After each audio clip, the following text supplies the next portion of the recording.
It drives me crazy that a lot of people in the financial space overall, mortgage, investments, it doesn't matter what it is, that they aren't taking the unique situation that people are in, the unique person that you're dealing with, and you're not really looking at them. It's like you're just trying to like stuff them in whatever financial box you think they should fit in. I would agree. I mean, just because you could qualify for something doesn't mean your life demands you do it. We say all the time that we actually have told people that, hey, I don't necessarily think this is aligned with like what you actually want. And I'll never forget, there's a guest a long time ago, and she and I are friends.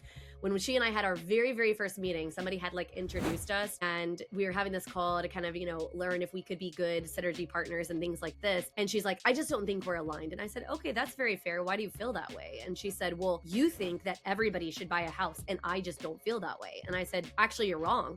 I don't think that is the case. I think it is one of the largest wealth differentiators out there. Owning a home tends to be that way, but it doesn't necessarily mean it's the perfect fit for every single person. So if it's not something that they're looking for or they want, like, that is a-okay with me.